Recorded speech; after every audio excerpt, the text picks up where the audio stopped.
ही कविता फार नाजूक विषय आहे माझा आणि मला असं वाटतं ज्यांना ज्यांना प्रेम हा विषय आवडतो त्यांच्यासाठी संदीप नाजूकच. तसं जेव्हा मी घरी संदीप खरेच्या कविता ऐकते तेव्हा असं म्हणू नये चार चौघात, पण माझे यजमान म्हणतात वो पगल्या की कविता सुन रही है क्या, कारण मी 2-2, 3-3 तास पागल्यासारख्या त्याच्या कविता ऐकत असते. आता संदीप खरे आणि कविता म्हटलं तर त्या संदीपच म्हणते मी सरळ, कारण मित्र आहे आपला. तर 4 ओळी सांगू. आता सरांनी गाणं गायलं त्या आशयाचं की घरी ती नसेल तर त्याला काय वाटतं. नसतेस घरी तू जेव्हा जीव तुटका तुटका होतो, जगण्याचे विरती धागे संसार फाटका होतो. तर हे दोघं असतात कसे ते सांगते. तिला गर्दी हवी असते आणि मला एकांत हवा असतो. तिला शब्द हवे असतात, मला शांतता हवी असते. तिला बाल्कनी हवी असते, बाल्कनी फार आवडते तिला, पण मला कोपरा हवा असतो. कॉफी दोघांनाही आवडते, पण तिला कोल्ड हवी असते आणि मला हॉट हवी असते. आवड वेगळी असली तरीही, खूप शेवटच्या 2 ओळी खूप छान असतात बरं संदीप खरेच्या कवितेच्या. आवड वेगळी असली तरीही तिला मी हवा असतो आणि मला ती हवी असते. अजून कोणाला अभिव्यक्त व्हायचं असेल तर होऊ शकतं. सोनालीताई राहिली आहे, साठा असतो सोनालीताईजवळ.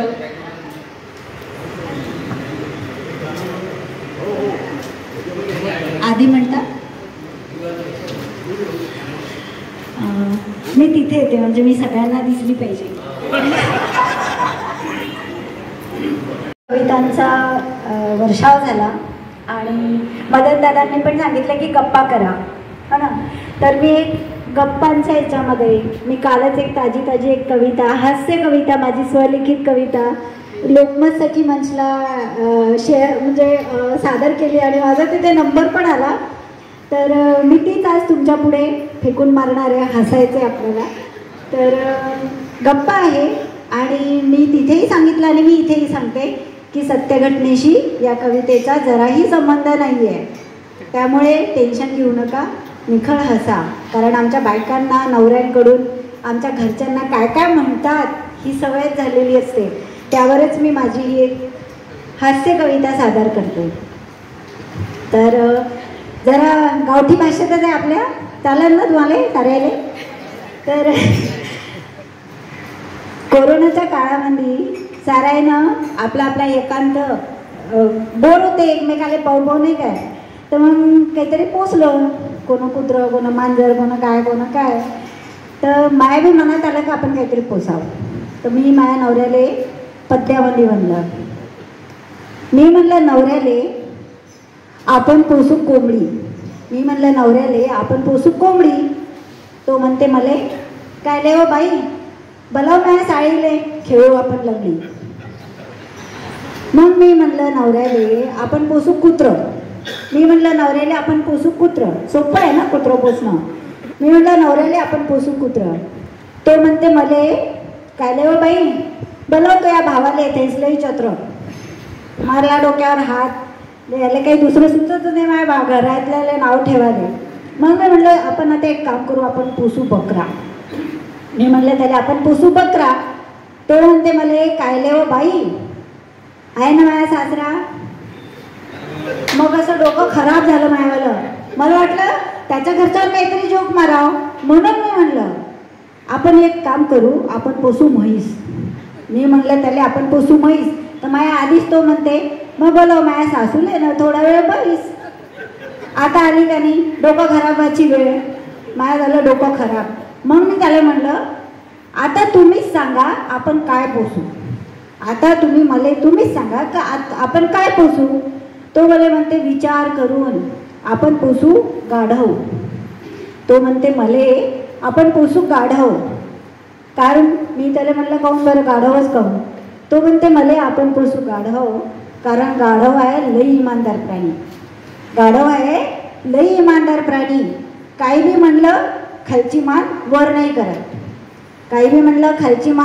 करत, आणि त्याच्यावर तुले बी बसवलं तरी तो मरत आहे की नाही. त्याच्यावर तुले बसवलं तरी तो नाही मरत. आणि त्याचे हे बोल ऐकून माय मन गैवरले. नवऱ्याचे हे बोल ऐकून माय मन गैवरले आणि थोड्या थोड्या वेळानं माय डोळे बी भरले. मग मी त्याला म्हणलं बस करा बाई तुमची कथा. मग मी त्याला म्हणलं बस करा बाई तुमची कथा, कारण गाढवत जाणं गाढवाची व्यथा, गाढवत जाणं गाढवाची व्यथा. तर हे काही खरोखर संभाषण नव्हतं माझ्या नवऱ्यासोबत, ही फक्त हास्य कविता होती. आणि हा नवरा जेव्हा जेव्हा सजवते भाळी कुंकू तुझ्या नावाचं, जेव्हा जेव्हा सजवते भाळी कुंकू तुझ्या नावाचं, नाही आठवत रे तुझ्याशिवाय नाव कुण्या देवाचं, नाव कुण्या देवाचं. धन्यवाद.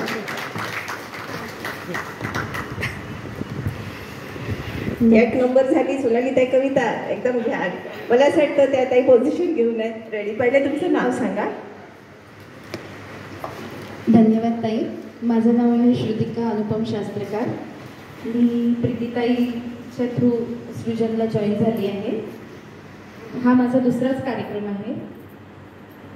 मी आपल्यासमोर वैशाली सावंत यांनी गायलेलं ही गुलाबी हवा हे गाणं सादर करते. सुरूच आहे जिवंत गाणं. गुलाबी हवा वीणमावी जीवा, ही गुलाबी हवा वीणनावी जीवा, आयुष्वासात ऐकू ये मारवा, ही गुलाबी हवा वीणनावी जीवा. तार छेडी कुणी रोम रोमातुनी, तार छेडी कुणी रोम रोमातुनी, गीत झंकारले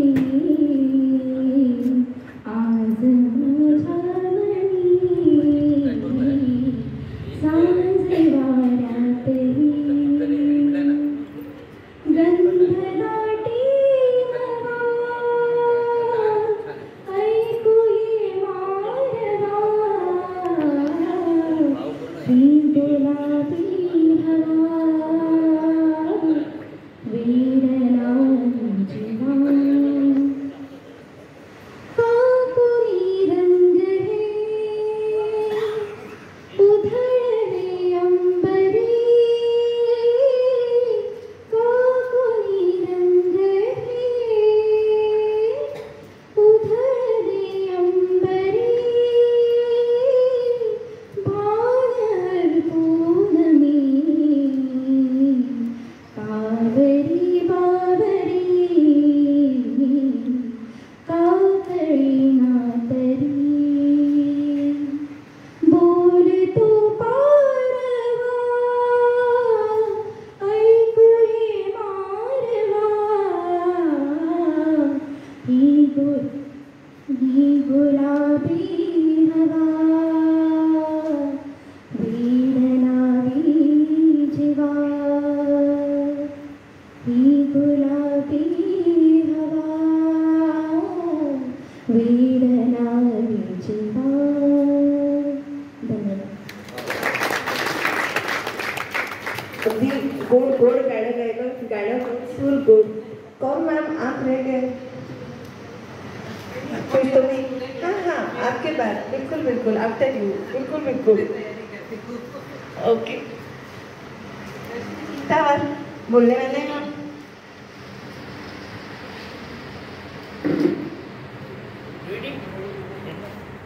काकू तयार आहे तुम्ही. ओके तुम्ही तुमचं नाव सांगा. मी श्रीमती लता शास्त्रकार, त्यांच्या सुनबाई आहे. अच्छा. आम्ही फेसबुकवर तुमचे कार्यक्रम नेहमी बघत असतो, आम्हाला खूप आवडतात.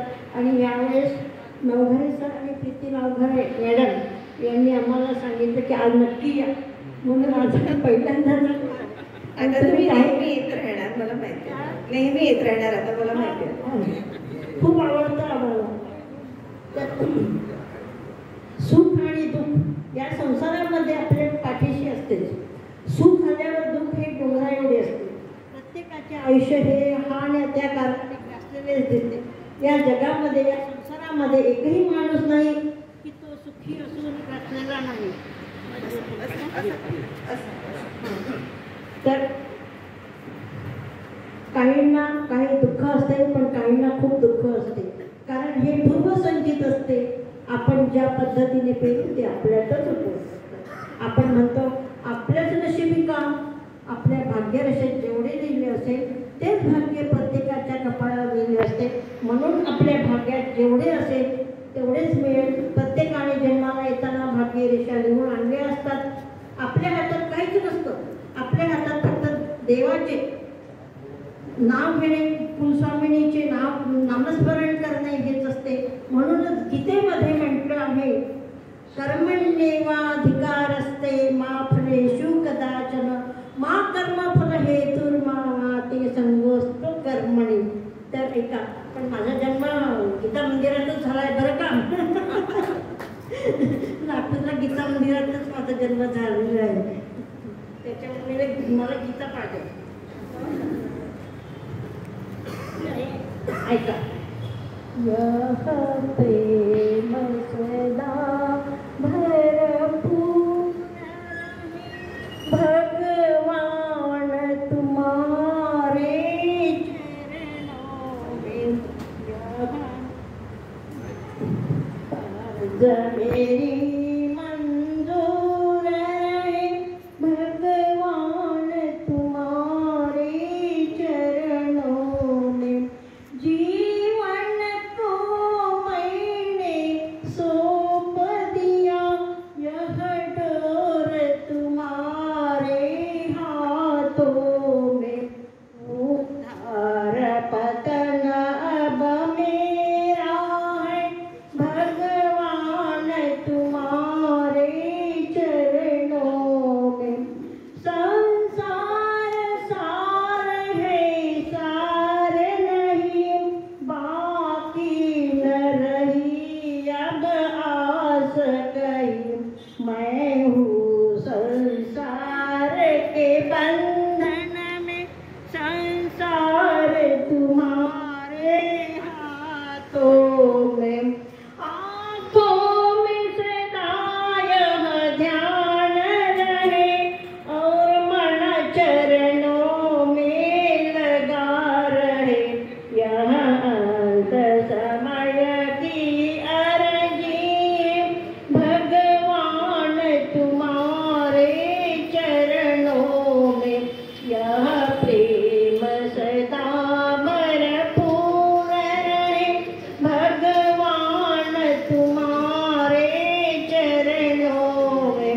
भगवान तुम्हारे चरणों में. खूप छान काकू. इतक्या वेळ झाल्यानंतर इतकं म्हणजे छान तल्लीन होऊन तुम्ही गायला. खूप छान वाटलं. रेडी हो.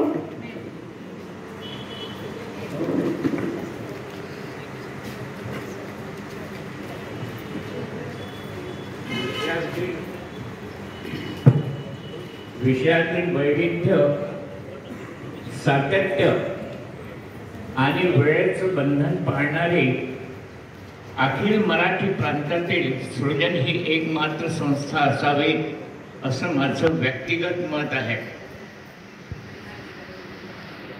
एक जुनी गोष्ट आहे. आशिष देवांचे तीर्थरूप मनोहर पंत उर्फ अण्णाजी यांचं निधन झालं होतं आणि तिसऱ्याच दिवशी सृजनचा कार्यक्रम व्हायचा होता. तो थांबला नाही. तो आपल्या वेळेवर बरोबर सुरू झाला. यापेक्षा सातत्य काय, कशाला म्हणायचं. मागे 60वा कार्यक्रम व्हायचा होता आणि मी सृजनवर एक लेख तयार केला होता. चंद्रपुरातील मुक्तांगण, सृजन आणि 5 पेपरला पाठवून दिला. त्याच्यापैकी देशोन्नतीने तो छापला. म्हणजे छापला सगळ्यांनीच, महाविद्यालयाने छापला, चंद्रपूर समाजाने छापला, देशोन्नतीने छापला, आणखी एक दोन नाव आठवत नाही, त्यांनी पण छापला होता. मी लेख घेऊन देशोन्नतीच्या कार्यालयामध्ये गेलो होतो. ते म्हणाले, सर तुम्ही असं करा, तुम्हाला जर रविवारी पुरवणीमध्ये तो लेख जर पाहिजे असेल तर आमचा मनुष्य नागपूरला चाललाय सरळ ऑफिसमध्ये, तुम्ही पाकिट जर 15-20 मिनिटात आणून दिलं तर तो लेख प्रकाशित होऊन जाईल. म्हटलं ठीक आहे. घरी गेलो आणि तो लेखाचं पाकिट टेबलवर ठेवलं होतं, उचललं आणि घेऊन गेलो. त्याच्यावर पाहिलं नाही की माझं नाव आहे किंवा नाही, पण त्यातला एकूणच मजकूर वाचल्यानंतर श्याम पेटकर जे साहित्यिक आहे, एका मालिकेमध्ये त्यांनी संवादही लिहिलेले आहेत, हे त्या पुरवणीचे संपादक होते. आणि त्या घटना ज्या सृजनच्या संदर्भामध्ये दिलेल्या होत्या, विशेषतः त्यांच्या तीर्थरूपांचं निधन, ते सगळं पाहिल्यानंतर बिनधोक त्यांनी ते छापून टाकलं. आणि मग प्रतिनिधी म्हणून नाव तर नव्हतंच, चंद्रपूर प्रतिनिधी असं लिहिलं, पण तो लेख येणं महत्वाचं होतं. मला नावाशी काही देणं घेणं नव्हतं आणि तो लेख खूप गाजला. त्याचबरोबर महाविद्यालयामध्येही तो आला होता, चंद्रपूर समाजामध्ये आला होता. मला गोंदियाला जायचं होतं. आशिष देवांना सांगितलं की आशिष तुम्ही एक काम करा, हे पाकिट तुमच्याजवळ ठेवा आणि म्हटलं चंद्रपूर समाजाच्या ऑफिसमध्ये ते पोहोचून द्या. त्यांनी लेख वाचला पण तिथे नाव नव्हतं, त्यांनी आपल्या हाताने तो माझं नाव तर लिहिलं, पण तिथे ते फक्त नाव होतं. तर सांगायचं तात्पर्य हे की ऊन असो, वारा असो, पाऊस असो, कडाक्याची थंडी असो, सृजन कुणासाठीही थांबलं नाही. आधी एक जुनं त्यांचं स्लोगन होतं की याल तर तुमच्यासह, न याल तर तुम्हाला वगळून, आणि आडवे याल तर, पण ते काढून टाकलं, त्यांनी काढून टाकलं. तर एकूणच सृजन हे असं आहे